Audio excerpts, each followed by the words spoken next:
So, Fallon, how has your summer been going for you so far? And do you have any plans, whether it's lacrosse related or not? Yeah, it's been going great. Nothing too exciting so far. I've just been at home outside of Austin and I'm taking a class this summer. I'm hopefully gonna get a summer job as well. But yeah, nothing too exciting. I'm going to Cape Cod tomorrow, which will be fun, but also gonna try to play as much lacrosse as I can this summer. That's awesome. It's always fun going to the Cape. So I would hopefully you have a good time down there. But lacrosse wise, what are some things I guess you're working on this summer to get ready for next season? Yeah, I mean our conditioning package just started last week. We had a couple weeks off, which was awesome and much needed. But yeah, I think I'm just looking to get stronger in the weight room. I'm also going to take advantage of being at home with my mom and I'm going to try to work on my nutrition, which can be hard in college, getting like 3 good meals in. But also like lacrosse wise, too, just like working on my shooting and working on my 8 meters is probably going to be the big focus for me this summer. Yeah. And obviously you're going to be a senior next year. So have you thought about what type of leadership style you want to bring to the team? Would you consider yourself more of a vocal leader or lead by example type of player? Yeah, I mean, I'm definitely not quiet by any means, but I think that I like to lead by example. I think that it's just about, showing up every day, trying your hardest, setting a good example for the younger kids. I've definitely looked up to the upperclassmen who have set like such a great example for me. So I'm just hoping to do the same. Now let's transition now and talk about the beginning of your lacrosse career and sort of work all the way up to where you are today. So you're from Concord, Mhm. Massachusetts. Talk about growing up there and how'd you start playing lacrosse? Yeah, well, lacrosse wasn't really that big when I was growing up. I feel like most of the kids played soccer at my school, so I was definitely really into soccer. I played club soccer like all throughout elementary school and middle school. I also played lacrosse in 3rd grade, but it was just kind of because my sister did. I didn't really like it until like 7th or 8th grade, I'd say. I kind of got burnt out of soccer. I played defense, center back for soccer. So then in middle school, I played midfield, and I feel like the kids got better. Everyone could catch and throw at that point. So I really fell in love with the sport then. And growing up, did you like have a favorite team or player that you like to watch, or was it more of a sport that you liked playing instead of watching? Definitely loved watching Taylor Cummings, Marie McCool, Kerrigan Miller, all those middies. I loved watching Kayla Trainer. And just like anyone that was on Maryland, I was like obsessed with Maryland and UNC when I was younger. But also, I really looked up to the older Mass Elite teams. I like even the grade above. I loved watching those kids, and I feel like I learned so much just by like being on the sidelines or just like watching them practice, honestly. Now, before college, you got the chance to play for your high school at Concord Carlisle Regional High School. So, talk about your high school lacrosse days, what you took away from it, and like what's your favorite memory when you look back on your high school lacrosse years, I guess. Yeah, it was a lot of fun. I mean, like I said, lacrosse really wasn't that big in my town, but we definitely had a really good group all 3 years. The My last season, I graduated in 2020, got canceled, so we didn't have our senior year. But yeah, I mean, it was awesome. I definitely learned how to lead. I was a captain for 2 seasons, and I was on a team with a lot of my friends. So I feel like I learned, how to be intense, but also like still have a good time. So that's something that I definitely take away from playing with my friends. I don't really have one specific memory. Um, I think my freshman year, we beat the next town over, Lincoln Sudbury, which had like a lot of D1 commits, and like we considered them a rival, but I don't think that they necessarily considered us to be rivals. And I think we beat them, and that was a good game that stuck around in my brain. But yeah, that's what I'd say. Who was your like biggest rival in high school? Because I know sort of the North Shore area is like has a lot of good high school lacrosse teams out there. Yeah, I know. I would Notre Dame was always really good, Westwood. But I think for Concord, just because like we were pretty small, I'd say Wayland All was right, always a pretty good rivalry game. Yeah, I'd nice, say them. nice. Now, how do you Yeah. think your lacrosse Mhm. experience with Concord sort of helped prepare you for college lacrosse with Yale? Yeah, I mean, thinking about high school lacrosse, I feel like my biggest takeaway is probably just like learning how to be a student athlete. Concord was like not an easy high school by any means. So learning how to balance lacrosse and my schoolwork was definitely challenging and definitely really prepared me well for college, I'd say. Now, you were also on the U17 USA lacrosse select team. What was that experience like for you? Again, the chance to represent the USA. That must have been a lot of fun for yourself. Yeah, that was definitely a really cool experience. I think that I was a part of one of the first groups of the select team. So it was all pretty, but it was really fun. Growing up, like going to all those club tournaments, we played against like the Yellow Jackets and all those upstate teams, the Maryland teams. And there was a lot of kids on that select team, just like from all over the country. So to be able to play with them instead of against them was a really cool experience. Now, talk about your recruiting process with Yale now. What was that like for yourself? What made you want to go there versus other schools you might have looked at? Because I know the recruiting process with an Ivy League university is a lot different than a public or a private institution.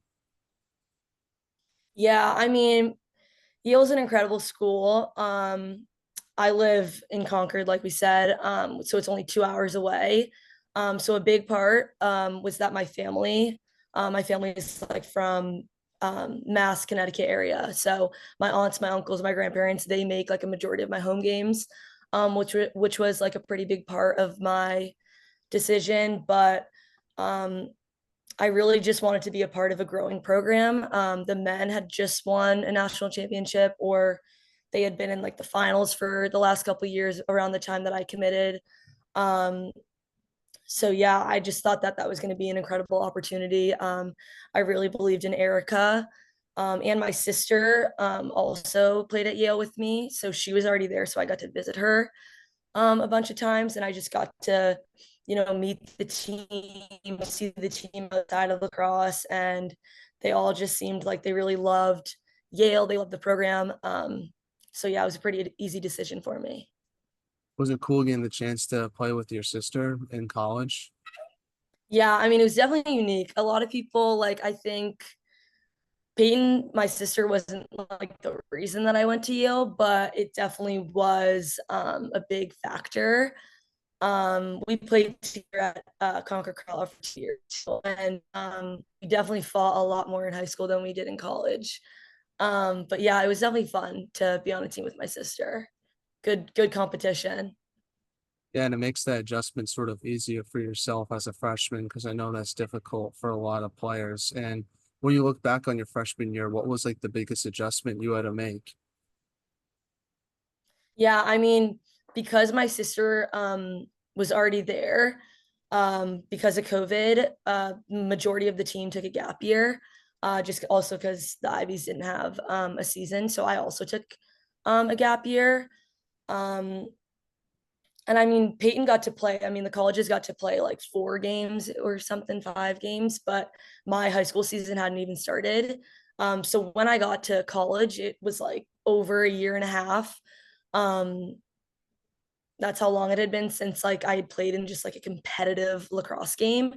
So I would say that that was kind of the biggest adjustment, just like being back into school, being back into competitive sports. I really had to find my confidence again and like see how I was juggling lacrosse and school at the same time because I had not done that for a while.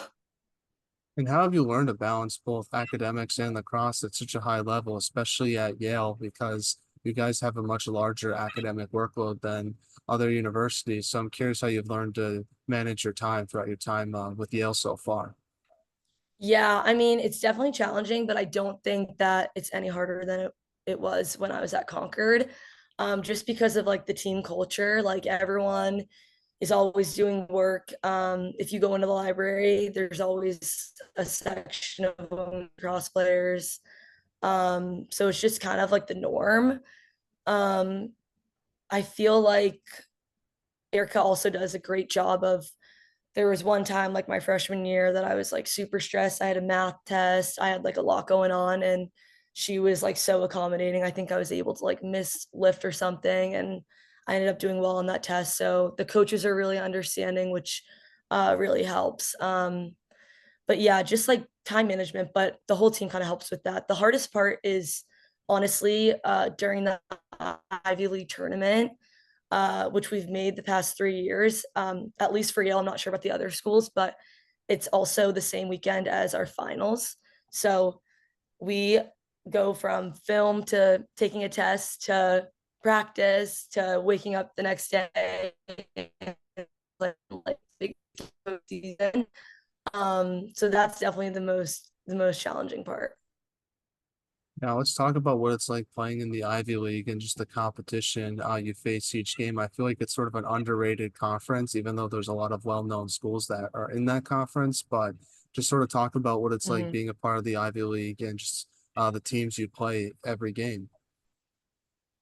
Yeah, I mean the Ivy League's great. Every single game is just like such a challenge. I feel like every team just has an immense amount of respect for one another.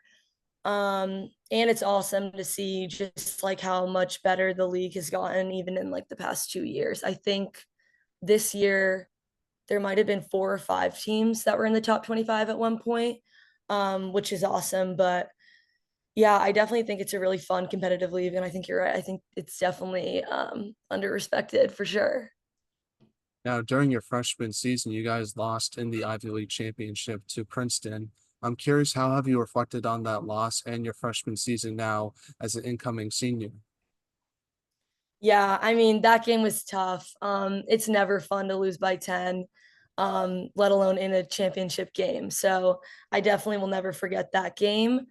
But I feel like we have used that game for the past 2 seasons as fuel.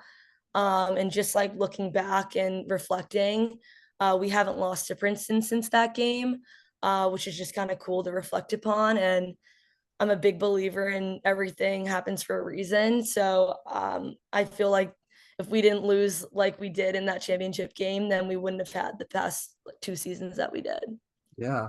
And obviously, you've probably learned a lot from that game. So when you got back to that spot again this past year, which I know we'll talk about, it must have been Mhm. sort of like not as nerve-wracking as it was when you were a freshman. Exactly. It definitely helped having been there the last 2 years for this year. Now, your team went from 11 wins in your sophomore year to 17 wins in your junior year. And in my opinion, you were sort of the biggest surprise team, I would say, in the entire country. So, my Mhm. question to you is, what did your team sort of work on in between those two seasons to make that jump and improvement that you guys had this past season? Yeah, I mean, we didn't really change much from my sophomore year to my junior year. We kind of picked up right where we left off. I'm trying to think. I think that the biggest thing, the biggest difference at least was just like having game experience, like you said, like my freshman year, that team, no one on that team had ever played in the Ivy League tournament, let alone in the championship game. So that was a first time for everything. Then and then my sophomore year, um, we did well, but I think that we kind of dropped the ball in a couple games. The season's really long. We had a huge injury with Taylor Everson, so that was definitely a tough season. But I also think that we have a really big junior class this year, a rising senior class. Um, and so going from underclassmen to upperclassmen and just having that many more people with that game experience really made a big difference this year. Now, individually, what would you say is the biggest improvement you made to your game this past year? I think I would say um probably I'm trying to think. I would say reading zones. I feel like I played against a lot of zones freshman and sophomore year, but I was kind of just going through the motions of our offense. I feel like this year the biggest difference was I got a lot better at like reading the different zones and being able to play off of them. So I was definitely a lot more confident playing in the zones. And because I understood the zones a lot better, I feel like that really helped me defensively as well. Now, obviously, this past season, your team won the Ivy League championship. Talk about that win, beating a really good team in UPenn, and especially getting the assist in Taylor Lane's OT winner. That must have felt really special for yourself. Yeah, I mean, that was just such an awesome game. We had lost to Penn the year before in overtime. So to be able to beat them in overtime this year was definitely really rewarding. That's just like what we've been working for the past 3 years. And to have made it the past 2 years, come so close, but not quite make it, and then making it this year just felt like it had been a win for like the past three teams that have gone through Yale.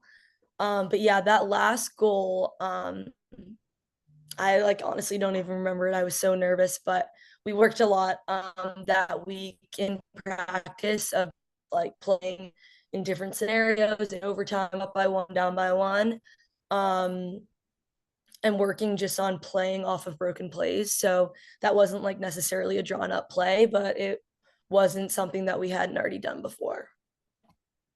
Now, in the tournament, you guys beat John Hopkins before losing to Syracuse in the third round. What did you take away from your first ever tournament experience, especially being a powerhouse like John Hopkins?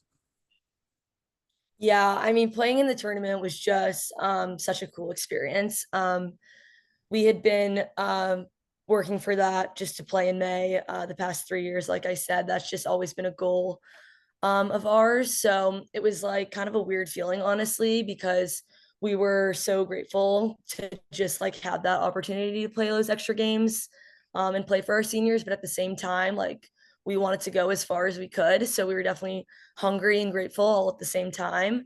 But yeah, Hopkins is just such a great program. I mean, all um, of the kids on that team are just really talented, and everyone in the Big Ten is like just so good, such powerhouses. So I feel like that was also a good win for the Ivy League. But yeah, it was awesome, and also to be playing them. Those, I mean, we played Binghamton and Hopkins at home, so we had a lot of of the student body come to support us, which was also pretty special.